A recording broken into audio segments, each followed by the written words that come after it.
Gaza പിടിച്ചെടുക്കാനുള്ള Israel നീക്കത്തിനെതിരെ ലോകരാജ്യങ്ങളുടെ പ്രതിഷേധമുയരുന്നതിനിടെ പിന്നിട്ട 24 മണിക്കൂറിനിടെ പട്ടിണി മൂലം 11 പേർ കൂടി മരണപ്പെട്ടു. ഇതോടെ ഗസയിൽ പട്ടിണി കിടന്ന് മരിച്ചവരുടെ എണ്ണം 212ആയി.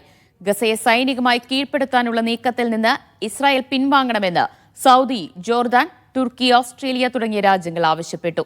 എന്നാൽ നീക്കത്തെ US പിന്തുണയ്ക്കുകയാണ്. തീരുമാനങ്ങൾ ഇസ്രായേലിന്റേതാണെന്നായിരുന്നു പരോക്ഷ പിന്തുണയറിയിച്ച് US പ്രസിഡന്റ് ഡൊണാൾഡ് ട്രംപിന്റെ പ്രതികരണം. ഭക്ഷണം എയർ ഡ്രോപ്പ് ചെയ്യുന്നത് നിർത്തി കരമാർഗം കൂടുതൽ സഹായ ട്രക്കുകൾ അനുവദിക്കണമെന്ന് UN ഏജൻസികൾ ആവശ്യപ്പെട്ടു. വിവരങ്ങളുമായി MCA നാസർ ചേരുകയാണ്. MCA, ഓരോ ദിവസം കഴിയുമ്പോഴും ഭക്ഷ്യവസ്തുക്കളുടെ ക്ഷാമം കാരണം ഗസയിൽ പട്ടിണി അതിരൂക്ഷമായി കൊണ്ടിരിക്കുകയാണോ? വീണ്ടും ഓരോ ദിവസവും കൂടുതൽ പേർ മരണപ്പെട്ടുകൊണ്ടിരിക്കുകയാണോ അവിടെ?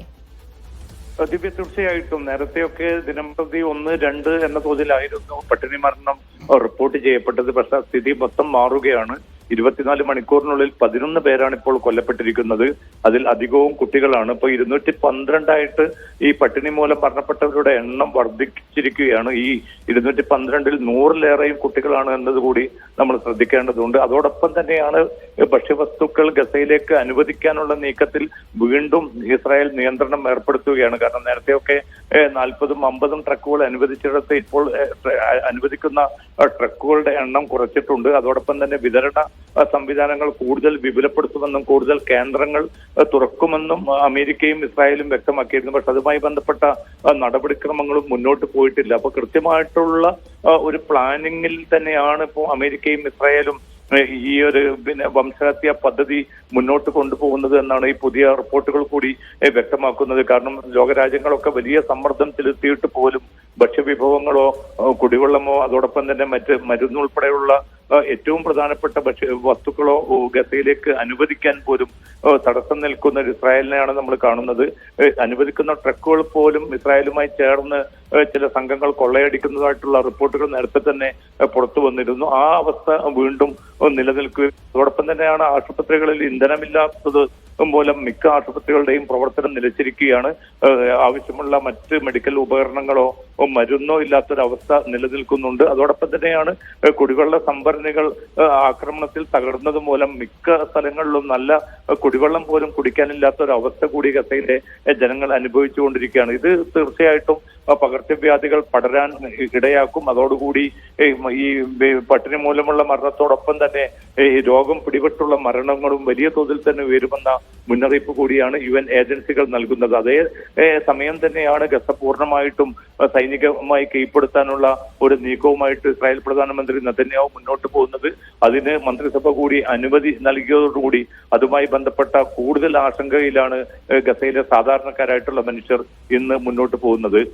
ദിവ്യ, ഇതിനിടെ ഈ ഗസ പൂർണ്ണമായും പിടിച്ചെടുക്കാനുള്ള നീക്കത്തിനെതിരെ കൂടുതൽ ഏതൊക്കെ രാജ്യങ്ങളാണ് എതിർപ്പുന്നയിച്ച് രംഗത്തെത്തിയിട്ടുള്ളത്? MCA ദിവ്യ, നിരവധി യൂറോപ്യൻ രാജ്യങ്ങൾ അതോടൊപ്പം തന്നെ അറബ് രാജ്യങ്ങൾ ഒരുമിച്ച് തന്നെ ഇപ്പോൾ ഞായറാഴ്ച അടിയന്തരമായിട്ടുള്ള അറബ് ലീഗ് നേതൃയോഗം വിളിച്ചു ചേർത്തിട്ടുണ്ട്. കാരണം ഈ സ്ഥിതിഗതികളിൽ ഇനിയും നിസ്സംഗത പാലിക്കുകയാണെങ്കിൽ ഇവർ ജനതയെ പൂർണ്ണമായി തന്നെ വംശഹത്യ നടത്താനുള്ള ഇസ്രായേൽ പദ്ധതി ഈ വിജയം കാണുന്ന അവസ്ഥയിലേക്ക് കാര്യങ്ങൾ നീങ്ങും. അത്തരമൊരു അവസ്ഥയെ ഏതൊക്കെ വിധത്തിൽ ചെറുക്കാൻ സാധിക്കുമെന്ന് ആരായുന്നതിന് വേണ്ടിയാണ് ഞായറാഴ്ച അടിയന്തര അറബ് ലീഗ് നേതൃയോഗം ചേർന്നിരിക്കുന്നത്. യൂറോപ്യൻ രാജ്യങ്ങൾ നേരത്തെ തന്നെ ജർമ്മനിയും ബ്രിട്ടനും ഉൾപ്പെടെയുള്ള പല രാജ്യങ്ങളും അതിശക്തമായിട്ടുള്ള നിലപാടുകൾ ഇക്കാര്യത്തിൽ കൈക്കൊണ്ടിരുന്നു. ഇന്നിപ്പം രാത്രി UN രക്ഷാസമിതിയുടെ അടിയന്തര യോഗം വിളിച്ചു ചേർത്തിട്ടുണ്ട്. പ്രധാന വൻശക്തി രാജ്യങ്ങളൊക്കെ തന്നെയും അതിൽ തങ്ങളുടെ നിലപാട് വ്യക്തമാക്കും. റഷ്യയും ചൈനയും നിലവിലുള്ള ഈ ഒരു അവസ്ഥയിൽ വലിയ ആശങ്ക രേഖപ്പെടുത്തുക മാത്രമല്ല, ഇസ്രായേൽ പ്രധാനമന്ത്രി നെതന്യാഹു മുന്നോട്ട് വെച്ച ഈ ഗസ പിടിച്ചെടുക്കൽ ആ പദ്ധതി ഏറ്റവും വലിയ പ്രത്യാഘാതങ്ങൾ ഉണ്ടാക്കും. അത് സിവിലിയൻ കൂട്ടക്കുരുതിയും മേഖലയിൽ വലിയ അരക്ഷിതാവസ്ഥയിലേക്കും വഴിയൊരുക്കുമെന്ന മുന്നറിയിപ്പാണ് വൻശക്തി രാജ്യങ്ങളായിട്ടുള്ള റഷ്യയും ചൈനയും നൽകുന്നത്. ബ്രിട്ടനും ഇതിനോടുള്ള തങ്ങളുടെ എതിർപ്പ് അറിയിച്ചിട്ടുണ്ട്. മറ്റ് പല യൂറോപ്യൻ രാജ്യങ്ങളും അതിശക്തമായിട്ടുള്ള നിലപാടാണ് ഇതിൽ കൈക്കൊണ്ടിരിക്കുന്നത്. ജർമ്മനി ഇസ്രായേലിനുള്ള ആയുധ കയറ്റുമതി നിർത്തിവെക്കാനുള്ള ഒരു തീരുമാനം ഇന്നലെ കൈക്കൊണ്ടിരുന്നു. അതോടൊപ്പം കൂടുതൽ യൂറോപ്യൻ രാജ്യങ്ങളും ആ സമാനമായിട്ടുള്ള ഒരു നിലപാടിലേക്ക് വരുമെന്നാണ് വിലയിരുത്തപ്പെടുന്നത്. എന്തായാലും ഇന്ന് രാത്രി ചേരുന്ന UN രക്ഷാസമിതിയുടെ അടിയന്തര യോഗത്തിൽ ഈ രാജ്യങ്ങൾ തങ്ങളുടെ നിലപാടുകൾ വ്യക്തമാക്കും. എന്തായാലും ഈ പുതുതായിട്ട് ഇപ്പോൾ ആവിഷ്കരിച്ചിരിക്കുന്ന ഈ പദ്ധതി നിലവിലുള്ള ഈ മാനുഷിക ദുരന്തം അതിഭീകരമായ സ്വഭാവത്തിൽ തന്നെ വർദ്ധിപ്പിക്കാൻ മാത്രമേ ഉതകുകയുള്ളൂ. അത്തരമൊരു നീക്കത്തിൽ നിന്ന് ഇസ്രായേൽ പിന്തിരിയണമെന്ന് UN secretary general Antonio Guterres ഉൾപ്പെടെയുള്ളവർ മുന്നറിയിപ്പ് നൽകിയിട്ടുണ്ട്. എന്നാലും രാത്രി ചേരുന്ന UN രക്ഷാസമിതി യോഗം ഇക്കാര്യത്തിൽ കുറെ കൂടി ശക്തമായിട്ടുള്ള നിലപാട് പ്രഖ്യാപിക്കുമെന്നാണ് വിലയിരുത്തപ്പെടുന്നത്. ഇവിടെ ഇതോടൊപ്പം ഈ ഭക്ഷണം പ്രധാനമായ എയർ ഡ്രോപ്പ് വഴിയൊക്കെയാണല്ലോ ഇപ്പോൾ UN ഏജൻസികളൊക്കെ എത്തിക്കുന്നത്. അത് കരമാർഗം എത്തിക്കണമെന്ന ആവശ്യം ശക്തമാകുന്നുണ്ട്. അതൊരിക്കലും സാധ്യമാകില്ല, അത് അനുവദിക്കാൻ കഴിയില്ല എന്ന് തന്നെയാണ് ഇപ്പോഴും ഇസ്രായേലിന്റെ ഒരു നിലപാട്. തീർച്ചയായിട്ടും. കാരണം തങ്ങളുടേതായിട്ടുള്ള പൂർണ്ണ നിയന്ത്രണത്തിലുള്ള ഒരു ഭക്ഷ്യ വിതരണം, സഹായ വിതരണം മാത്രമേ അനുവദിക്കൂ എന്ന ഒരു നിലപാടിൽ തന്നെയാണ് ഇസ്രായേൽ ഉറച്ചു നിൽക്കുന്നത്. അതിന്റെ ഭാഗമായിട്ടാണ് 8ഓളം രാജ്യങ്ങൾക്ക്, ചില യൂറോപ്യൻ രാജ്യങ്ങളും ഇതിൽ ഉൾപ്പെടും, അവർക്ക് വളരെ പരിമിതമായ സ്വഭാവത്തിൽ ഭക്ഷ്യവസ്തുക്കൾ, ഭക്ഷ്യ പാക്കറ്റുകൾ എയർ ഡ്രോപ്പ് ചെയ്യാനുള്ള ഒരു അനുമതി നൽകിയിരുന്നു. അങ്ങനെ ചില രാജ്യങ്ങൾ ഇന്നലെയും ഇന്നുമൊക്കെ ഭക്ഷ്യവസ്തുക്കൾ എയർ ഡ്രോപ്പ് ചെയ്തു. പക്ഷേ ഇതിന്റെ ഏറ്റവും വലിയ സങ്കടകരമായിട്ടുള്ള അവസ്ഥ, ഈ ഭക്ഷ്യവസ്തുക്കൾ വീണ് അത് ശരീരത്തിലേറ്റ പരിക്കുകളോടെ ചിലർ മരണപ്പെട്ടതായിട്ടുള്ള റിപ്പോർട്ടുകൾ കഴിഞ്ഞ ദിവസങ്ങളിൽ തന്നെ പുറത്തു വന്നിരുന്നു. അതുമാത്രമല്ല, ഈ ഭക്ഷ്യവസ്തുക്കൾ വേണ്ട രീതിയിൽ ആളുകളിലേക്ക്, ഈ ഗുണഭോക്താക്കളിലേക്ക് എത്തിപ്പെടാത്തൊരു സാഹചര്യം കൂടി നിലനിൽക്കുന്നുണ്ട്. അപ്പോൾ ഈ പ്രതിസന്ധി അല്ലെങ്കിൽ പട്ടിണി പിടിമുറുക്കുന്ന ഗസയെ സംബന്ധിച്ചിടത്തോളം അത് എല്ലാവരിലേക്കും ഈ ഭക്ഷ്യവസ്തുക്കൾ, സഹായം, മരുന്ന്, വെള്ളം എന്നിവ എത്തിക്കാനുള്ള ഏറ്റവും മികച്ച ഒരു വിതരണ സംവിധാനമാണ് ആവശ്യമായി വന്നിരിക്കുന്നത്. പക്ഷേ ഇസ്രായേലും അമേരിക്കയും ചേർന്ന് രൂപം നൽകിയിരിക്കുന്ന ഗസ ഹ്യൂമാനിറ്റേറിയൻ ഫൗണ്ടേഷന് ചുവടെ നടക്കുന്ന വളരെ അപകടകരമായിട്ടുള്ള ഒരു ഭക്ഷ്യ വിതരണ സംവിധാനം തന്നെയാണ് ഇപ്പോൾ തുടർന്നുകൊണ്ടിരിക്കുന്നത്. ഇതിന് പകരം, എയർ ഡ്രോപ്പിന് പകരം എല്ലാ അതിർത്തികളിലൂടെയും ഏറ്റവും ചുരുങ്ങിയത് നിത്യം 600 ട്രക്കുകളെങ്കിലും സഹായ വസ്തുക്കൾ ഗസയിലേക്ക് വന്നെങ്കിൽ മാത്രമേ നിലവിലുള്ള ഈ പട്ടിണിയുടെ പ്രതിസന്ധി മറികടക്കാൻ സാധിക്കുകയുള്ളൂ. പക്ഷെ അതോടൊപ്പം തന്നെയാണ് ആക്രമണം വിപുലപ്പെടുത്താനുള്ള ഒരു തീരുമാനം കൂടി ഇസ്രായേൽ കൈക്കൊണ്ടിരിക്കുന്നത്. ഗസ സിറ്റിയിൽ നിന്ന് 10,000ങ്ങളോട് എത്രയും പെട്ടെന്ന് ഒഴിഞ്ഞു പോകണമെന്നുള്ള നിർദ്ദേശം ഇസ്രായേൽ പുറപ്പെടുവിച്ചതായിട്ടുള്ള റിപ്പോർട്ടുകൾ പുറത്തു വരുന്നുണ്ട്. അപ്പോൾ എല്ലാ വലിയ തോതിലുള്ള ഗസ സിറ്റി എന്നത് ഏറ്റവും ജനസാന്ദ്രത ഒരു പ്രദേശം കൂടിയാണ്. അവിടെ നിന്ന് ആളുകളെ പൂർണ്ണമായിട്ടും തെക്കൻ ഗസയിലെ കോൺസെൻട്രേഷൻ ക്യാമ്പിലേക്ക് മാറ്റുകയെന്ന നേരത്തെയുള്ള ആ പദ്ധതിയിലേക്കാണ് ഇപ്പോൾ ഇസ്രായേൽ നീങ്ങിക്കൊണ്ടിരിക്കുന്നത്. അങ്ങനെ വരികയാണെങ്കിൽ തീർച്ചയായിട്ടും 10,000ങ്ങൾ കൂടി കൊല്ലപ്പെടുന്ന ഒരു അവസ്ഥയിലേക്കാണ് കാര്യങ്ങൾ നീങ്ങുന്നത്. അത്തരമൊരു ഏറ്റവും അപകടകരമായിട്ടുള്ള ഒരു അവസ്ഥയെ എങ്ങനെയാണ് നേരിടണമെന്നറിയാത്ത ഒരവസ്ഥയിലാണ് UN പോലുള്ള ഏജൻസികൾ, അതോടൊപ്പം തന്നെ അറബ് ലീഗും യൂറോപ്യൻ രാജ്യങ്ങളൊക്കെ ഇതിൽ പ്രതിഷേധം അറിയിക്കുന്നുണ്ട് എങ്കിൽ പോലും ഇസ്രായേലിനെ ഈ ഒരു ഏറ്റവും അപകടകരമായിട്ടുള്ള ഈ ഒരു ആക്രമണ പദ്ധതിയിൽ നിന്ന് പിന്തിരിപ്പിക്കാനുള്ള ശക്തമായിട്ടുള്ള ഒരു തീരുമാനം ഇനിയും ഈ രാജ്യങ്ങൾക്ക് കൈക്കൊള്ളാൻ സാധിച്ചിട്ടില്ല. അത് മാത്രമല്ല, അമേരിക്ക പരോക്ഷമായിട്ടാണെങ്കിലും ഇസ്രായേലിന്റെ ഈ പുതിയ സൈനിക പദ്ധതിക്ക് അംഗീകാരം നൽകിയിരിക്കുകയാണ്. അതിന്റെ അർത്ഥം ഇസ്രായേലും അമേരിക്കയും ചേർന്നുകൊണ്ട് ഈ വംശഹത്യ പദ്ധതി അതിന്റെ ഏറ്റവും ക്രൂരമായിട്ടുള്ള ഒരു അവസ്ഥയിലേക്ക് കൊണ്ടുപോകാൻ തന്നെയാണ് തീരുമാനിച്ചിരിക്കുന്നത്. അത് തീർച്ചയായിട്ടും എല്ലാവരും പേടിച്ചതുപോലെ 10,000ങ്ങളുടെ ജീവനാശത്തിലേക്കും അതിക്രൂരമായിട്ടുള്ള ഒരു വംശഹത്യ പദ്ധതിയിലേക്കും തന്നെയായിരിക്കും കാര്യങ്ങൾ ചെന്നെത്തിക്കുക. ദിവ്യ, ഇവിടെ നമുക്കറിയാം, ഒരു നേരത്തെ ഭക്ഷണം പോലും അവിടെയുള്ള കുട്ടികൾക്ക് കിട്ടുന്നില്ല, ശുദ്ധജലമില്ല, അതുകൊണ്ട് തന്നെ പലതരത്തിലുള്ള അസുഖങ്ങൾ, ന്യൂട്രീഷണൽ പ്രോബ്ലംസ് ഒക്കെ അവിടെയുള്ള ആളുകൾക്ക് നേരിടുന്നുണ്ടാകും. അവിടെയുള്ള ചികിത്സാ സംവിധാനങ്ങൾ, ആശുപത്രി സംവിധാനങ്ങളൊക്കെ എങ്ങനെയാണ് ഇപ്പോൾ? ദിവ്യ, ഇതിന്റെ അവസ്ഥയും ഏറ്റവും ദാരുണമായിട്ടുള്ള അവസ്ഥയിൽ തന്നെയാണ്. കാരണം നമുക്കറിയാൻ സാധിക്കും, ഏതാണ്ട് 36ഓളം ആശുപത്രികളും മറ്റ് അനുബന്ധ സംവിധാനങ്ങളുമായിരുന്നു ഗസയിൽ ഉടനീളം ഉണ്ടായിരുന്നത്.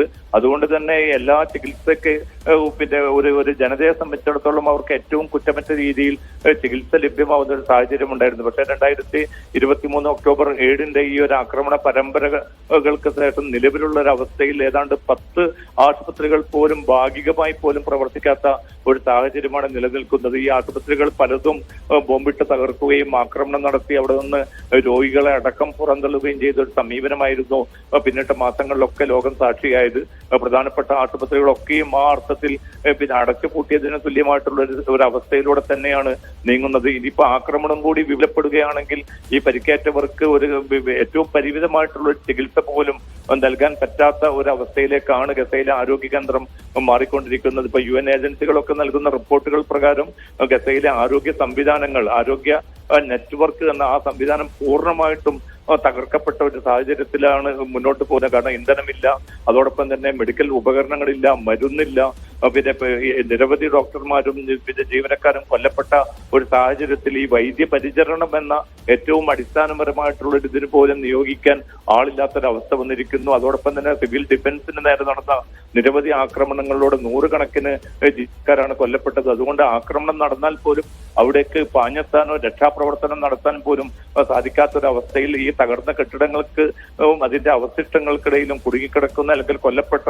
നിരവധി മനുഷ്യരാണുള്ളത്. അപ്പൊ ഔദ്യോഗികമായ കണക്കുകൾ പ്രകാരം 61,000-ത്തിലധികം പേരാണ് ഇപ്പോൾ കൊല്ലപ്പെട്ടിരിക്കുന്നത്. പക്ഷേ ഒരു 15,000 പേരെങ്കിലും ഈ തകർന്ന കെട്ടിടാവശിഷ്ടങ്ങൾക്കിടയിലും മറ്റും പിന്നെ അവരുടെ മൃതദേഹങ്ങൾ കൂടി കണക്ക് കൂട്ടുമ്പോൾ ഈ ഒരു 22 മാസത്തിനുള്ളിൽ 3,00,000-നും പുറത്തായിട്ട് ഈ മരണസംഖ്യ ഉയർന്ന ഒരു സാഹചര്യം കൂടിയാണ് ഇപ്പോൾ ആധികാരികമായി തന്നെ UN ഉൾപ്പെടെയുള്ള ഏജൻസികൾ റിപ്പോർട്ട് ചെയ്യുന്നത്. ഇനി ഈ പുതിയ സൈനിക പദ്ധതിയും കൂടി അതിന്റെ പ്രയോഗവൽക്കരണത്തിലേക്ക് നീങ്ങുകയാണെങ്കിൽ, കാരണം നാളെ മുതലാണ് 10,000-കണക്കിന് റിസർവ് സൈനികരെ റിക്രൂട്ട് ചെയ്യാനുള്ള ഒരു തീരുമാനം ഇപ്പോൾ കൈക്കൊണ്ടിരിക്കുന്നത്.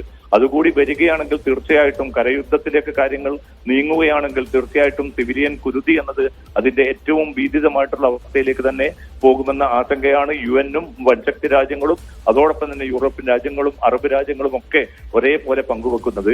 ദിവ്യ, യെസ്, ഇതുവരെ ഇല്ലാത്ത രീതിയിലുള്ള ഒരു ക്രൂരത ഇസ്രായേൽ നടത്തിക്കൊണ്ടിരിക്കുകയാണ്. ഇപ്പോഴത്തെ ആയുധം എന്ന് പറയുന്നത് വിശപ്പാണ്, പട്ടിണിയാണ്.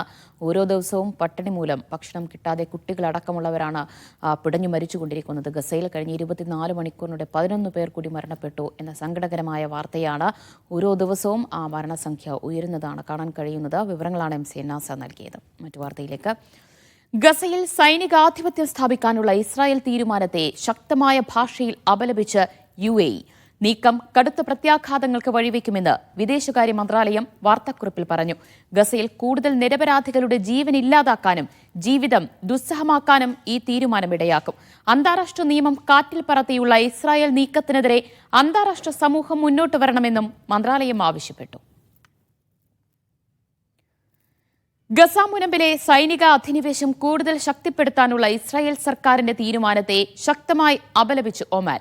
ഇസ്രായേൽ അധിനിവേശം അന്താരാഷ്ട്ര നിയമങ്ങളുടെ വ്യക്തമായ ലംഘനവും നിയമസാധുതാ പ്രമേയങ്ങളോടുള്ള അവഗണനയുമാണെന്നും ഒമാൻ പറഞ്ഞു.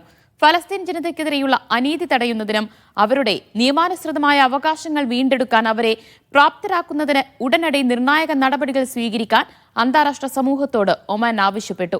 ഫലസ്തീൻ പ്രശ്നത്തിന് നീതിയുക്തവും സമഗ്രവുമായ പരിഹാരത്തിന് സുൽത്താനേറ്റിന്റെ അചഞ്ചലമായ പിന്തുണ സുൽത്താനേറ്റ് അറിയിച്ചു. കഴിഞ്ഞ ഒരാഴ്ചക്കിടെ 1600-ലേറെ ലഹരിക്കടത്ത്, കള്ളക്കടത്ത് കേസുകൾ രജിസ്റ്റർ ചെയ്തതായി സൗദി കസ്റ്റംസ് അതോറിറ്റി. ലഹരി വസ്തുക്കൾ, നിരോധിത ഉൽപ്പന്നങ്ങൾ, പണം, ആയുധങ്ങൾ എന്നിവ പരിശോധനയിൽ പിടിച്ചെടുത്തു. രാജ്യത്തെ കര അതിർത്തികൾ, തുറമുഖങ്ങൾ, വിമാനത്താവളങ്ങൾ എന്നിവ വഴി കടത്താനുള്ള ശ്രമങ്ങളാണ് അതോറിറ്റി വിഫലമാക്കിയത്. സക്കാത്ത് നികുതി കസ്റ്റംസ് അതോറിറ്റിയാണ് കഴിഞ്ഞ ഒരാഴ്ചക്കുള്ളിൽ കസ്റ്റംസ് തുറമുഖങ്ങൾ വഴിയുള്ള 1626 ലഹരിക്കടത്ത്, കള്ളക്കടത്ത് ശ്രമങ്ങൾ പരാജയപ്പെടുത്തിയത്. പിടിച്ചെടുത്തവയിൽ മാരക ലഹരി ഗുളികകളായ hashish, cocaine, heroin, shabu, captagon ഗുളികകൾ തുടങ്ങിയ 73 വിഭാഗങ്ങളിലുള്ള മയക്കുമരുന്നുകളും 882 നിരോധിത വസ്തുക്കളും ഉൾപ്പെടുന്നു. ഒപ്പം 2886 പുകയില ഇനങ്ങൾ, 45 തരം കറൻസികൾ, 4 ആയുധങ്ങൾ എന്നിവ പിടിച്ചെടുത്തവയിൽ ഉൾപ്പെടും. രാജ്യത്തിന്റെ ഇറക്കുമതിയിലും കയറ്റുമതിയിലും കസ്റ്റംസ് നിയന്ത്രണം ശക്തിപ്പെടുത്തിയതായി അതോറിറ്റി വ്യക്തമാക്കി. സമൂഹത്തിന്റെ സുരക്ഷയും സംരക്ഷണവും ഉറപ്പാക്കുന്നതിന് ബന്ധപ്പെട്ട എല്ലാ വകുപ്പുകളുമായി സഹകരിച്ച് പരിശോധനകളും നിരീക്ഷണങ്ങളും തുടരും. പൊതുസമൂഹം ഇത്തരം സാമൂഹ്യ കുറ്റകൃത്യങ്ങളെക്കുറിച്ചുള്ള വിവരങ്ങൾ അതോറിറ്റിക്ക് കൈമാറണമെന്നും ബന്ധപ്പെട്ടവർ ഓർമ്മിപ്പിച്ചു. അതോറിറ്റിയുടെ ഹോട്ട്ലൈൻ നമ്പർ വഴിയോ മൊബൈൽ ആപ്ലിക്കേഷൻ വഴിയോ ഇവ സാധ്യമാണെന്നും അതോറിറ്റി അധികൃതർ വ്യക്തമാക്കി. Naushad Irikkur, media 1, Dammam. സൗദിയിൽ വീണ്ടും വൻ മയക്കുമരുന്ന് വേട്ട. ചെമ്മരിയാടുകളുടെ രോമങ്ങൾക്കിടയിൽ രാജ്യത്തെ കുളിപ്പിച്ചു കടത്താൻ ശ്രമിച്ച 4 ലക്ഷത്തിലധികം വരുന്ന ക്യാപ്റ്റഗൺ ഗുളികകളാണ് പിടികൂടിയത്. കേസിൽ 3 പേരെ അറസ്റ്റ് ചെയ്തു. സൗദി ജോർദാൻ അതിർത്തിയായ അൽഹദീദ ചെക്ക് പോസ്റ്റിൽ വെച്ചാണ് ലഹരി ഗുളികകൾ പിടികൂടിയത്. ചെമ്മരിയാടുകളുടെ രോമത്തിനിടയിൽ ഒളിപ്പിച്ച നിലയിലാണ് ലഹരി വസ്തുക്കൾ കണ്ടെത്തിയത്. സ്നിഫർ നായകളെ ഉപയോഗിച്ച് കസ്റ്റംസ് അധികൃതർ നടത്തിയ പരിശോധനയിൽ സംശയം തോന്നിയതിനെ തുടർന്ന് നടത്തിയ വിദഗ്ധ പരിശോധനയിലാണ് 4 ലക്ഷത്തിലധികം വരുന്ന ക്യാപ്റ്റഗൺ ഗുളികകൾ പിടിച്ചെടുത്തത്.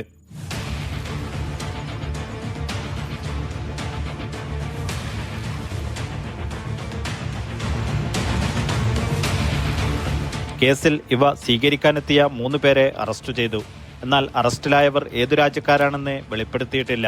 രാജ്യത്തേക്കുള്ള എല്ലാ ഇറക്കുമതികളിലും കയറ്റുമതികളിലും കസ്റ്റംസ് നിയന്ത്രണങ്ങൾ കർശനമാക്കുമെന്ന് അതോറിറ്റി ആവർത്തിച്ച് വ്യക്തമാക്കി. രാജ്യത്ത് അടുത്ത ദിവസങ്ങളിലായി 40-ലേറെ പേർക്ക് മയക്കുമരുന്ന് കടത്ത് കേസിൽ വധശിക്ഷ നടപ്പിലാക്കിയ സാഹചര്യത്തിലാണ് പുതിയ കടത്തിനുള്ള ശ്രമം വിഫലമാക്കിയത്. Naushad റിക്കൂർ, media 1, Dammam. ഗൾഫിൽ പ്രവാസി കുടുംബ തർക്കങ്ങളിലെ പ്രധാന വില്ലൻ സാമ്പത്തിക പ്രശ്നങ്ങളാണെന്ന് ഷാർജ ഇന്ത്യൻ അസോസിയേഷൻ. ഗാർഹിക പ്രശ്നങ്ങളിൽ 90% ഇരകളും സ്ത്രീകളാണ്. എന്നാൽ ഭാര്യയുടെ പീഡനത്തിൽ നിന്ന് രക്ഷ തേടി 2 പുരുഷന്മാരും കഴിഞ്ഞ ദിവസം ഷാർജ ഇന്ത്യൻ അസോസിയേഷനെ സമീപിച്ചു. സാമ്പത്തിക പ്രശ്നങ്ങൾക്ക് പിന്നാലെ ലഹരിയും അവിഹിത ബന്ധങ്ങളും കുടുംബങ്ങളിൽ വില്ലനായി കടന്നുവരുന്നുണ്ടെന്ന് അസോസിയേഷൻ ഭാരവാഹികൾ വാർത്താ സമ്മേളനത്തിൽ പറഞ്ഞു. ഒരു ബിസിനസ് തുടങ്ങാനും ഈ തരത്തിലേക്ക് ഒരു ഫൈനാൻഷ്യൽ ഗൾഫിൽ ബിസിനസ് തുടങ്ങാൻ ഭാര്യയുടെ പേരിൽ ലോണെടുത്ത് തിരിച്ചടയ്ക്കാത്തതും അവരുടെ പേരിൽ ക്രെഡിറ്റ് കാർഡ് ദുരുപയോഗം ചെയ്യുന്നതുമായ നിരവധി പരാതികളുണ്ട്. അമിത ചെലവും ആഡംബരവും കുഴപ്പത്തിലാക്കിയവരുണ്ട്. തനിക്ക് പങ്കാളിത്തവും ബോധ്യവുമില്ലാത്ത സാമ്പത്തിക ഇടപാടുകൾക്ക് ഒപ്പിട്ട് നൽകാൻ സ്ത്രീകൾ തയ്യാറാവരുതെന്ന് Sharjah Indian association president Nisar Thalangara പറഞ്ഞു. പൊളൈറ്റ്ലി സേ നോ എന്ന് പറയാനുള്ള ട്രെയിനിങ് അതെങ്ങനെ ഉണ്ടാക്കുന്നത് എന്നാണ് നമ്മളുടെ വലിയ ചോദ്യം. അത് ഉണ്ടാക്കുന്ന നാട്ടിലെ സ്കൂളിൽ നിന്നും മറ്റേ സാമൂഹിക പ്രസ്ഥാനങ്ങളിൽ നിന്നാണ് ഉണ്ടാക്കേണ്ടത്. പ്രവാസി കുടുംബങ്ങളിലെ ഗാർഹിക പ്രശ്നങ്ങൾക്ക് പരിഹാരം കാണാൻ ഷാർജ ഇന്ത്യൻ അസോസിയേഷൻ റൈസ് എന്ന പേരിൽ ആരംഭിച്ച സെഷനിൽ 2 ആഴ്ചക്കിടെ 25 കുടുംബങ്ങളാണ് പരിഹാരം തേടിയെത്തിയത്. ഇതിൽ ഒരു കേസിൽ പോലീസിന്റെ ഇടപെടൽ തേടേണ്ടി വന്നു. ഗാർഹിക പ്രശ്നങ്ങളിൽ ഷാർജ ഇന്ത്യൻ അസോസിയേഷനെ സമീപിക്കാൻ കഴിയാത്തവരെ അങ്ങോട്ട് സമീപിക്കാൻ സംവിധാനമൊരുക്കും. ആഴ്ചയിൽ ഒരിക്കൽ മാത്രമല്ല, അടിയന്തര ഘട്ടങ്ങളിൽ 24 മണിക്കൂറും സേവനം നൽകാൻ തങ്ങൾ തയ്യാറാണെന്ന് സെക്രട്ടറി ശ്രീപ്രകാശ് പറഞ്ഞു. അവരുടെ കയ്യിൽ വരുന്ന ഒരു കേസിനെ 4 ആയിട്ടാണ് അവർ ഡിവൈഡ് ചെയ്യുക. 1 ചെയ്യുന്നത് കൗൺസിലിംഗ് കേസസ് ആണ്, 2 വരുന്നത് ലീഗൽ കേസസ് ആണ്, 3 വരുന്നത് ഫിനാൻഷ്യൽ അസിസ്റ്റൻസ് കേസസ് ആണ്, 4 വരുന്നത് ഇതിലൊന്നും പെടാത്ത മറ്റു കാര്യങ്ങളാണ്. അപ്പൊ സ്വാഭാവികമായിട്ടും ഈ ഓരോ വിഷയത്തെയും അതാത് മേഖലകളിലേക്ക് മാറ്റി കൊടുക്കുകയും സർക്കാരിന്റെ സഹായം ആവശ്യമുള്ളപ്പോൾ അവിടേക്ക് കൊടുക്കും, കൗൺസിലറിന്റെ സഹായം ആവശ്യമുള്ളപ്പോൾ അവിടേക്ക് എത്തിക്കും, കൗൺസിലേഴ്സിന്റെ സഹായം ആവശ്യമുള്ളപ്പോൾ ഇങ്ങനെ ഒരു SOP തയ്യാറാക്കിയിട്ടാണ് ഇത് മുന്നോട്ട് പോകുന്നത്. ഷാർജയ്ക്ക് പുറമെ മറ്റ് എമിറേറ്റിലുള്ളവരും റൈസിന്റെ സേവനം തേടിയെത്തുന്നുണ്ട്. സഹായം ആവശ്യമുള്ളവർക്ക് 0656108445 എന്ന നമ്പറിൽ വിളിക്കാം. കമ്മ്യൂണിറ്റി സപ്പോർട്ട് @iasharja.com എന്ന ഇമെയിൽ വിലാസത്തിലും ബന്ധപ്പെടാമെന്ന് ഭാരവാഹികൾ പറഞ്ഞു. Media 1 Sharjah.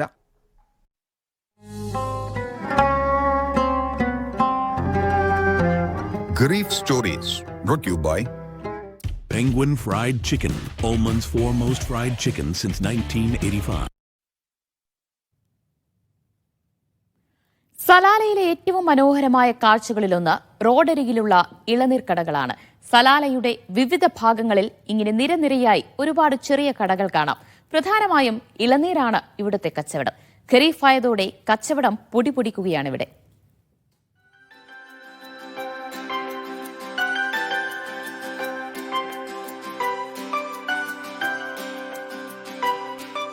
സലാലയിലെ റോഡിലൂടെ വാഹനത്തിൽ പോകുന്ന ആരുടെയും കണ്ണിലുടക്കുന്നതാണ് ഈ കടകൾ. തെങ്ങിന്റെ ഓലയും തടിയും ഉപയോഗിച്ച് നിർമ്മിച്ച പരമ്പരാഗത രീതിയിലുള്ള ഇളനീർ കടകൾ.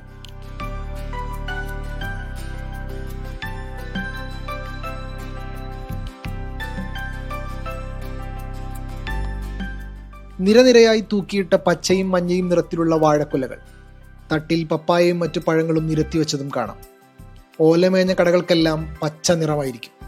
അതങ്ങനെ വേണമെന്ന് നിർബന്ധവുമാണ്. മുനിസിപ്പാലിറ്റിയുടെ മാർഗനിർദ്ദേശം അനുസരിച്ചാണ് കടകൾ തയ്യാറാക്കേണ്ടത്. മാറ്റം വരുത്താനും അനുവദിക്കില്ല. ഖരീഫ് സീസൺ ആയതോടെ ഈ ഇളനീർ കടകളിൽ തിരക്ക് വർദ്ധിച്ചിട്ടുണ്ട്. മലയാളീസ് ദുബായിൽ നിന്ന് ഇപ്രാവശ്യം കൂടുതലുണ്ട്, എല്ലാ വർഷത്തിലേറെ. മറ്റുള്ള ആൾക്കാർ കഴിഞ്ഞ വർഷത്തിലേറെ കുറച്ച് കുറവാണെങ്കിൽ കൂടി മറ്റേ വിദേശികൾ, അതായത് മലയാളീസ് വിദേശികളെ ആളുകൾ കൂടുതലാണ് ഇപ്രാവശ്യം.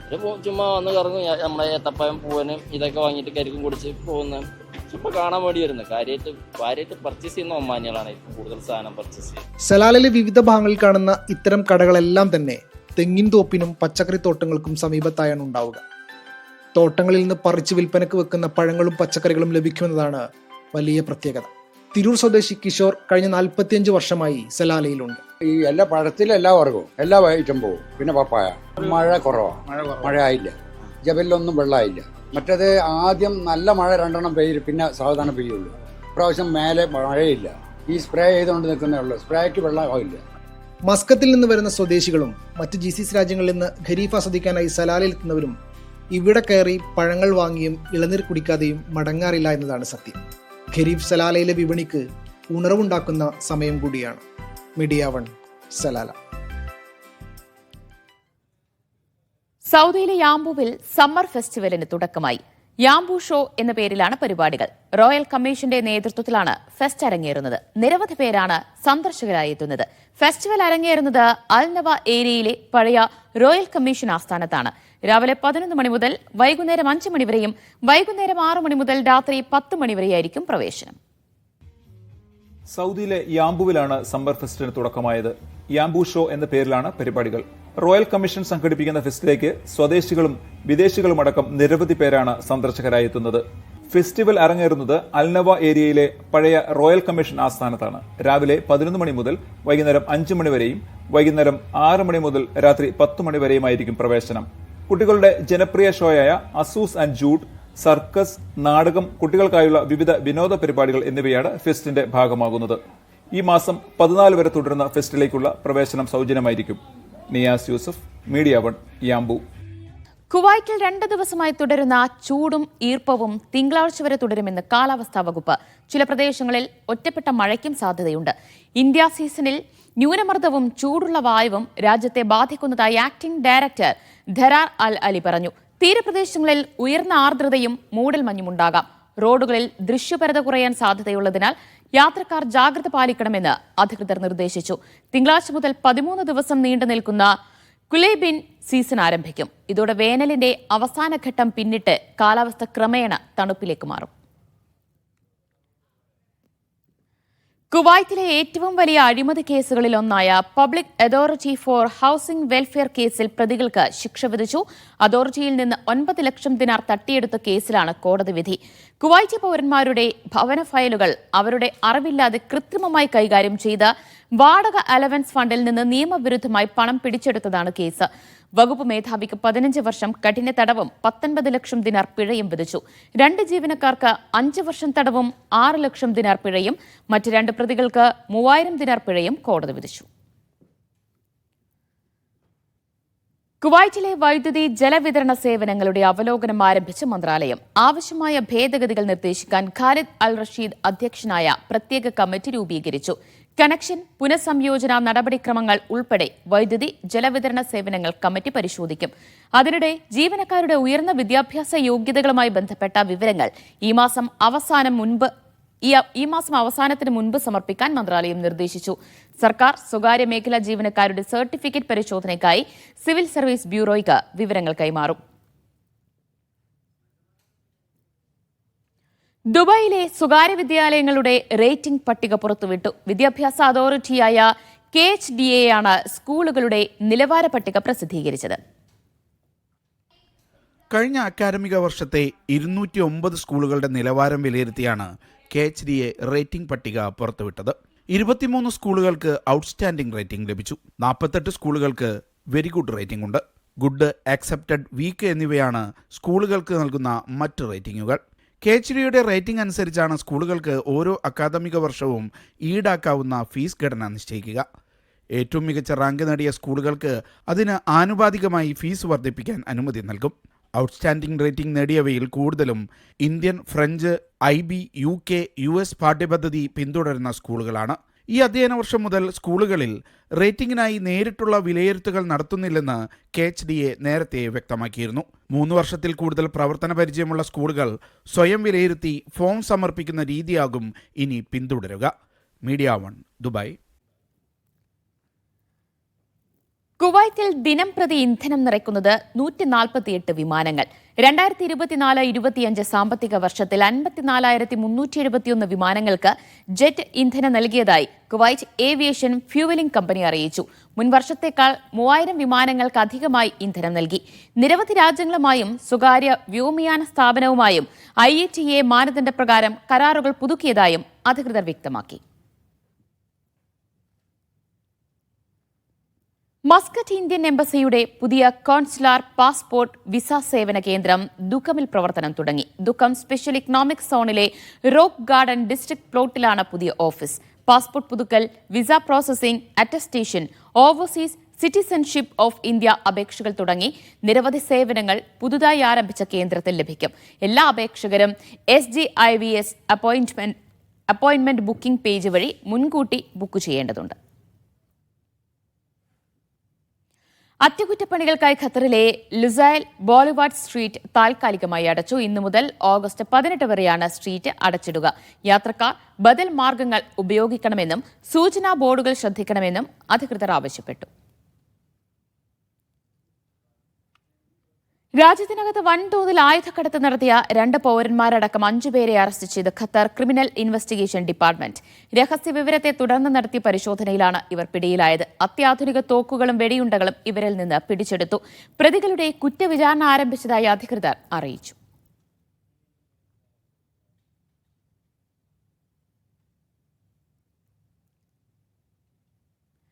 സൗദിയിലെ റിയാദിൽ ആദ്യമായി വേനൽക്കാല ക്ലൗഡ് സീഡിംഗ് പദ്ധതി വിജയകരമായി പൂർത്തിയാക്കി. മഴയുടെ അളവ് വർദ്ധിപ്പിക്കുക, ജലസുരക്ഷ ഉറപ്പാക്കുക, പ്രകൃതി വിഭവങ്ങൾ സംരക്ഷിക്കുക തുടങ്ങിയവയുടെ ഭാഗമായാണ് പദ്ധതി. പരിസ്ഥിതി ജലകാർഷിക മന്ത്രാലയത്തിന്റേതാണ് പുതിയ നീക്കം. റിയാദിൽ ഇത് ആദ്യമായാണ് വേനൽക്കാല ക്ലൗഡ് സീഡിംഗ് പദ്ധതി പരീക്ഷിക്കുന്നത്. മേഘങ്ങളെ ഉത്തേജിപ്പിച്ച് മഴ ഉണ്ടാക്കുന്ന സാങ്കേതിക വിദ്യയാണിത്. ക്ലൗഡ് സീഡിംഗ് നടപ്പാക്കിയത് പരിസ്ഥിതി സൗഹൃദ വസ്തുക്കൾ, പ്രത്യേക വിമാനങ്ങളും പരിശീലനം ലഭിച്ച വിദഗ്ധർ എന്നിവയുടെ സഹായത്തോടെയാണ്. പരീക്ഷണം വിജയകരമായി പൂർത്തിയാക്കിയത് റിയാദിലെ ഒരു ഗവർണറേറ്റിലായിരുന്നു. 2006 മുതൽ സൗദിയുടെ വിവിധയിടങ്ങളിൽ ഈ സാങ്കേതികവിദ്യ ഉപയോഗിച്ചിരുന്നു. മഴയുടെ അളവ് വർദ്ധിപ്പിക്കുക, ജലസുരക്ഷ ഉറപ്പാക്കുക, പ്രകൃതി വിഭവങ്ങൾ സംരക്ഷിക്കുക തുടങ്ങിയവയുടെ ഭാഗമായാണ് പദ്ധതി വിജയകരമായി പൂർത്തിയാക്കിയതോടെ തലസ്ഥാനത്തും രാജ്യത്താകെയും പദ്ധതി വ്യാപകമായി പരീക്ഷിക്കും. പരിസ്ഥിതി ജലകാർഷിക മന്ത്രാലയത്തിന്റെ നേതൃത്വത്തിലാണ് പദ്ധതി നടപ്പിലാക്കിയത്. നിലവിൽ വ്യാപകമായി തന്നെ UAE, ചൈന, അമേരിക്ക തുടങ്ങിയ രാജ്യങ്ങളിൽ വേനൽക്കാല ക്ലൗഡ് സീഡിംഗ് സാങ്കേതികവിദ്യ ഉപയോഗിക്കുന്നുണ്ട്. Vishal Cherpulassery, media 1, Riyadh. We help blood donors ഒമാന്റെ നേതൃത്വത്തിൽ ബ്ലഡ് ഡോണേഴ്സ് കേരളയുടെ സ്ഥാപകനും പ്രസിഡന്റുമായിരുന്ന വിനോദ് ഭാസ്കറിന്റെ അനുസ്മരണവും രക്തദാന ക്യാമ്പും സംഘടിപ്പിച്ചു. കേരളത്തിലും വിദേശത്തുമായി ലക്ഷക്കണക്കിന് വോളണ്ടിയർമാരെ ഒരുമിപ്പിച്ച സാമൂഹ്യ പ്രവർത്തകനായ വിനോദ് ഭാസ്കറിന്റെ അകാല നിര്യാണത്തിൽ ബ്ലഡ് ഡോണേഴ്സ് ഒമാൻ അഗാധമായ ദുഃഖം രേഖപ്പെടുത്തി. അനുശോചനാ യോഗത്തിൽ സരസ്വതി മനോജ്, ബാലകൃഷ്ണൻ വല്യാട്ട്, നിഷ വിനോദ്, ആശ റെയ്നർ എന്നിവർ സംസാരിച്ചു. സൗദിയിലെ ഹായൽ KMCC സെൻട്രൽ കമ്മിറ്റിയുടെ നേതൃത്വത്തിൽ പ്രവർത്തക ക്യാമ്പ് സംഘടിപ്പിച്ചു. വൈകിട്ട് 5 മണിക്ക് ആരംഭിച്ച പരിപാടിയിൽ കലാപരിപാടികളടക്കം വിവിധ വിനോദ സെഷനുകളും പഠന ക്ലാസുകളും അരങ്ങേറി. National committee secretary Basheer Mala ചടങ്ങിന്റെ ഉദ്ഘാടനം നിർവഹിച്ചു. ബാപ്പു എസ്റ്റേറ്റ് മുക്ക മുഹമ്മദ് പന്തിപ്പൊയിൽ, സക്കറിയ ആയഞ്ചേരി തുടങ്ങിയവർ സംസാരിച്ചു. റിയാദ് KMCC മുറൂജ് ഏരിയ കമ്മിറ്റിയുടെ നേതൃത്വത്തിൽ സൗജന്യ മെഡിക്കൽ ക്യാമ്പും ബോധവൽക്കരണ ക്ലാസും സംഘടിപ്പിച്ചു. Central committee president Shuhaib Panangangara ചടങ്ങിന്റെ ഉദ്ഘാടനം നിർവഹിച്ചു. ഡോക്ടർ അമീന ഹസൻ ആരോഗ്യ ബോധവൽക്കരണ ക്ലാസിന് നേതൃത്വം നൽകി. ഖാലിദ് പറമ്പിൽ പീടിക, ഷബീർ കളത്തിൽ, ഷബീർ അലി ഒതായി തുടങ്ങിയവർ ചടങ്ങിൽ സംസാരിച്ചു. കുവൈറ്റ് കേരള മുസ്ലിം അസോസിയേഷൻ സന്നദ്ധ സേവന വിഭാഗമായ മാഗ്നെറ്റിന് കുവൈറ്റ് അൽ സായർ കമ്പനി മാനേജ്മെന്റിന്റെ ആദരം. അൽ സായർ ജനറൽ മാനേജർ സഹീദ് മുഹമ്മദ് തായ അൽ ഷുറാഫയിൽ നിന്ന് KKMA കേന്ദ്ര വർക്കിംഗ് പ്രസിഡന്റ് KC റഫീഖ് ആദരം ഏറ്റുവാങ്ങി. അൽ സായർ മാനേജ്മെന്റ് പ്രതിനിധികളും KKMA ഭാരവാഹികളും ചടങ്ങിൽ പങ്കെടുത്തു. മാഗ്നെറ്റിന്റെ സാമൂഹിക ഉത്തരവാദിത്ത പ്രവർത്തനങ്ങൾക്ക് ലഭിച്ച അംഗീകാരമാണിതെന്നും സമൂഹത്തിന്റെ പിന്തുണയോടെ സേവന പ്രവർത്തനങ്ങൾ വിപുലീകരിക്കുമെന്നും KKMA ഭാരവാഹികൾ വ്യക്തമാക്കി. കുവൈറ്റ് KMCC മലപ്പുറം ജില്ലാ പ്രവർത്തക കൺവെൻഷനും ശിഹാബ് തങ്ങൾ അനുസ്മരണവും നടന്നു. സംസ്ഥാന പ്രസിഡന്റ് സയ്യിദ് നാസർ മഷഹൂർ തങ്ങൾ ഉദ്ഘാടനം ചെയ്തു. അജ്മൽ വേങ്ങര അധ്യക്ഷത വഹിച്ചു. ഇക്ബാൽ മാവിലാടം ശിഹാബ് തങ്ങൾ അനുസ്മരണ പ്രഭാഷണം നടത്തി. ഹാരിസ് വള്ളിയൂത്ത് മുഖ്യപ്രഭാഷണം നടത്തി. ഹംസ ഹാജി, ഫിയാസ് പുകയൂർ എന്നിവർ പരിപാടികൾക്ക് നേതൃത്വം നൽകി. പ്രവാസ ജീവിതം അവസാനിപ്പിച്ച് നാട്ടിലേക്ക് മടങ്ങുന്ന ഹമീദ് കേളോത്തിന് കേരള ഇസ്ലാമിക് ഗ്രൂപ്പ് കുവൈറ്റ് യാത്രയയപ്പ് നൽകി. ഫഹാഹിൽ യൂണിറ്റി സെന്ററിൽ ചേർന്ന ചടങ്ങിൽ പ്രസിഡന്റ് ഷെരീഫ് PT അധ്യക്ഷത വഹിച്ചു. ഫിറോസ് ഹമീദ്, ഫൈസൽ മഞ്ചേരി, നജീബ് CK, ഡോക്ടർ അലിഫ് ഷുക്കൂർ എന്നിവർ ആശംസകൾ നേർന്നു. KIGയുടെ സാമൂഹ്യ പ്രവർത്തനങ്ങൾക്ക് ഹമീദ് നൽകിയ സേവനവും പിന്തുണയും യോഗത്തിൽ പരാമർശിച്ചു. ബഹ്റൈനിൽ 7 ആർട്സ് കൾച്ചറൽ ഫോറം ലേഡീസ് വിങ്ങിന്റെ മെഡിക്കൽ ക്യാമ്പ് സംഘടിപ്പിക്കുന്നു. കിംസ് ഹെൽത്ത് ആശുപത്രിയുമായി സഹകരിച്ച് ഉമ്മുൽ ഹസമിൽ ഈ മാസം 15-നാണ് ക്യാമ്പ്. വെള്ളിയാഴ്ച രാവിലെ 7:30 മുതൽ 12 മണി വരെ മെഡിക്കൽ ക്യാമ്പും ഇന്ത്യൻ സ്വാതന്ത്ര്യദിന ആഘോഷവും നടത്തുമെന്ന് സംഘാടകർ അറിയിച്ചു. ബഹ്റൈനിലെ തൃശൂർ നിവാസികളുടെ കൂട്ടായ്മയായ സംസ്കാര തൃശൂർ മെഗാ കുടുംബ സംഗമം സംഘടിപ്പിച്ചു. മികച്ച വിജയം നേടിയ വിദ്യാർത്ഥികളെ ചടങ്ങിൽ ആദരിച്ചു. BMC ഹാളിൽ നടന്ന സംഗമത്തിന്റെ ഭാഗമായി വിവിധ കലാപരിപാടികളും നടന്നു. ദുബായിലെ ഷോപ്പിംഗ് മാളുകൾ കേന്ദ്രീകരിച്ച് നടക്കുന്ന ദീർഘദൂര ഓട്ട മത്സരത്തിൽ പങ്കെടുക്കാൻ റോബോട്ടുകളെത്തി. മിർദിഫ് സിറ്റി സെന്ററിൽ നടന്ന മാരത്തൺ കൂട്ടയോട്ടത്തിലാണ് മനുഷ്യർക്കൊപ്പം ഓടാൻ റോബോട്ടുകളും എത്തിയത്.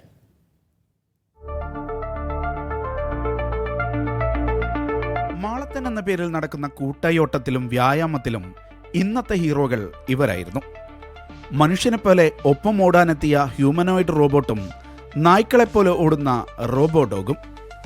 മിർദിഫ് സിറ്റി സെന്ററിൽ മാളത്തനിൽ പങ്കെടുക്കാനെത്തിയവരുടെ മുഴുവൻ ശ്രദ്ധയും ഇവരിലായിരുന്നു. ഒപ്പം നിന്ന് ഫോട്ടോ എടുക്കാനും കൂടെ ഓടാനും തിരക്കോട് തിരക്ക്. ദുബായ് ഫ്യൂച്ചർ മ്യൂസിയമാണ് ഈ റോബോട്ടുകളെ രംഗത്തിറക്കിയത്.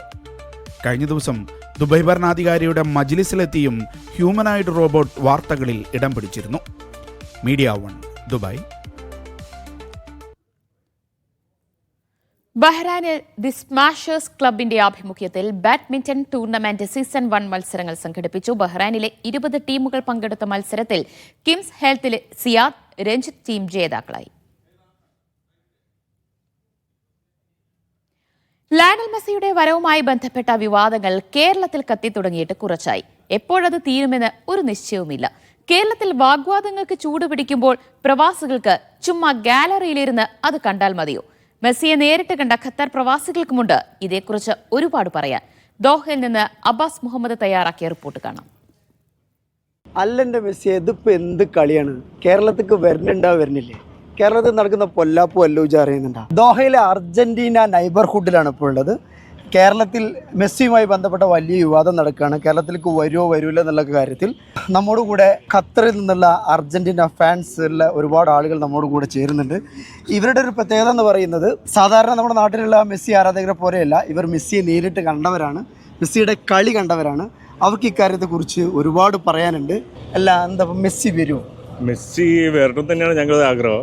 അർജന്റീനയെ സംബന്ധിച്ചിടത്തോളം ലോകത്തിലെ അർജന്റീന ആരാധകർ, എസ്പെഷ്യലി മെസ്സി ആരാധകരിൽ കൂടുതലുള്ളത് ഇന്ത്യയിലാണ്. അതിൽ പ്രത്യേകിച്ചു കേരളത്തിൽ നിന്ന് വരുന്നതാണ്. അപ്പോൾ കേരളത്തിൽ വരണം തന്നെയാണ് അർജന്റീന ഫാൻസ്. ഖത്തറിൽ ഇവിടെ മെസ്സിയെ നേരിട്ട് കണ്ട ഞങ്ങളുടെ ആഗ്രഹം മെസ്സി കേരളത്തിൽ വരണം, അതിൻ്റെ ഒരു ഭാഗമാകണം എന്നുള്ളൊരാഗ്രഹം ഞങ്ങൾക്കുണ്ട്. അല്ല, നമ്മൾ ആഗ്രഹം ഉണ്ടെന്നുള്ളത് ശരിയാണ്. ഇത് നടക്കുമോ? നടക്കണ്ടേ? കേരളത്തിലെ ഒരുപാട് ആരാധകരുണ്ട്. അർജന്റീന ഇന്ത്യയിൽ മാത്രമല്ല ലോകത്തിൽ തന്നെ ഏറ്റവും കൂടുതൽ ആരാധകരുള്ള ഒരു രാജ്യമാണ്. അപ്പോൾ ഞങ്ങളെ സംബന്ധിച്ചിടത്തോളം ഞങ്ങളിവിടെ മെസ്സിയുടെ കളികൾ കണ്ടതാണ്. എന്നാൽ കേരളത്തിലെ ആളുകൾ ഇതുവരെ മെസ്സിയെ ഡയറക്റ്റ്ലി എല്ലാവരും ഇല്ല, കുറേ ആളുകൾ കണ്ടു, കുറേ ആളുകൾ കാണാത്തവരുണ്ട്. അപ്പോൾ അവരെ സംബന്ധിച്ചിടത്തോളം കാണണമെന്ന് തന്നെയാണ് ഞങ്ങളുടെ അഭിപ്രായം. മെസ്സി വരുന്നുണ്ട് പറഞ്ഞപ്പോൾ നമുക്ക് എല്ലാവർക്കും സന്തോഷമായിരുന്നു. നമ്മളും വിചാരിച്ച് നമുക്കും പോകണം, പാർട്ടിസിപ്പേറ്റ് ചെയ്യണം, കേരളത്തിൽ പോകണം, ആ സമയത്ത് ലീവ് അതിനനുസരിച്ച് ആക്കണം എന്നൊക്കെ തന്നെ അതിന് ആഗ്രഹം. പക്ഷേങ്കിൽ ഇവർ പറയുന്ന ഈ സാങ്കേതിക പ്രശ്നങ്ങൾ ഒരുപാടുണ്ട്. ഇങ്ങനെ മെസ്സിയെ പോലത്തെ അർജന്റീന ടീം പോലത്തെ ആൾ ഇന്ത്യയിൽ വരുമ്പോൾ ഒരു ഇത്ര സിമ്പിളായിട്ട് ഇത് കൈകാര്യം ചെയ്യുമ്പോൾ, പിന്നെ നമ്മളെ സംബന്ധിച്ചിടത്തോളം നമ്മൾ മെസ്സിയെ തൊട്ടടുത്തുനിന്ന് കണ്ടാണ്, കോർണർ എടുക്കാൻ വരുമ്പോൾ ഞങ്ങൾ തൊട്ടടുത്തുനിന്ന് കണ്ടാണ്. നമ്മളിങ്ങനെ വളണ്ടിയർ ആയതുകൊണ്ട് നമുക്ക് ഫോട്ടോ എടുക്കാൻ പറ്റിയിട്ടില്ല. പക്ഷേ നമ്മളൊരു വളണ്ടിയറായിട്ടും ആരാധനയായിട്ടും നമ്മൾ തൊട്ടടുത്തുണ്ടായിരുന്നു.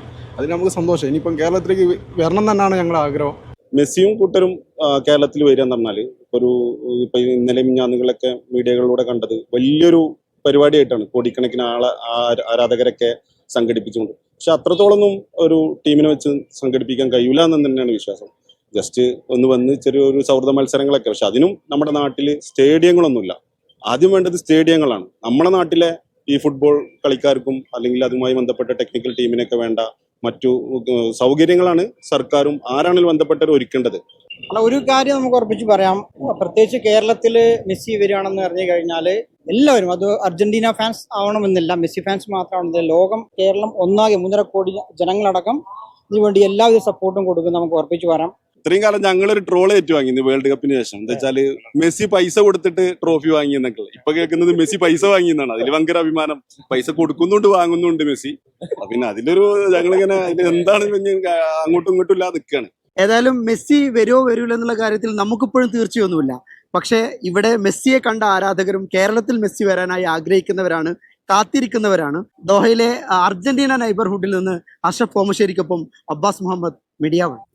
സുരക്ഷാ മുൻകരുതലുകൾ ശക്തമാക്കുന്നതിനായി വിർച്വൽ എമർജൻസി റെസ്പോൺസ് ഡ്രിൽ സംഘടിപ്പിച്ച് ബഹ്റൈൻ എയർപോർട്ട് കമ്പനി. ഡ്രില്ലിൽ ബഹ്റൈൻ ആഭ്യന്തര മന്ത്രാലയത്തിലെ വിവിധ വിഭാഗങ്ങൾ പങ്കെടുത്തു. ഒരു വിമാനത്തിന് അപകടം സംഭവിച്ചാലുണ്ടാകുന്ന സാഹചര്യം എങ്ങനെ നേരിടാം? അത്തരമൊരു ഘട്ടത്തിൽ വേണ്ട ഒഴിപ്പിക്കൽ നടപടിക്രമങ്ങൾ എന്തൊക്കെ?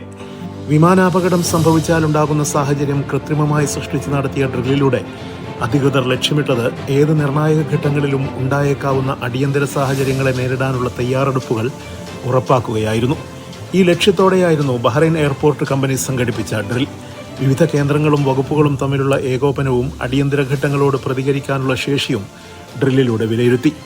പൊതുസുരക്ഷ ഉറപ്പാക്കുന്നതിനായുള്ള നടപടിക്രമങ്ങൾ എത്രത്തോളം ഫലപ്രദമാണെന്ന് പരിശോധിക്കാനും ലക്ഷ്യമിട്ടിരുന്നു ഈ ഡ്രില്ലിലൂടെ. യഥാർത്ഥ സാഹചര്യങ്ങൾ പോലെ തോന്നിക്കുന്ന ഒരു വെർച്വൽ പ്ലാറ്റ്ഫോമിലായിരുന്നു ഡ്രില്ലിന്റെ നടപടിക്രമങ്ങൾ. പ്രതിസന്ധി ഘട്ടങ്ങളെ കൈകാര്യം ചെയ്യാനുള്ള അന്താരാഷ്ട്ര നിലവാരത്തിലുള്ള മാർഗനിർദ്ദേശങ്ങൾ പാലിച്ചായിരുന്നു ഈ പരീക്ഷണം. Siraj Pallikkara, media 1, Bahrain. ബഹ്റൈനിൽ മലയാളി ഹൃദയാഘാതം മൂലം മരിച്ചു. എറണാകുളം കറുകുറ്റി സ്വദേശി സജോ ജോസ് ആണ് മരിച്ചത്. ബഹ്റൈനിൽ അലൂമിനിയം ഫാബ്രിക്കേഷൻ സ്ഥാപനം നടത്തുകയായിരുന്നു സജോ. മൃതദേഹം നാട്ടിലേക്ക് കൊണ്ടുപോകുന്നതിനുള്ള നടപടിക്രമങ്ങൾ പുരോഗമിക്കുന്നു.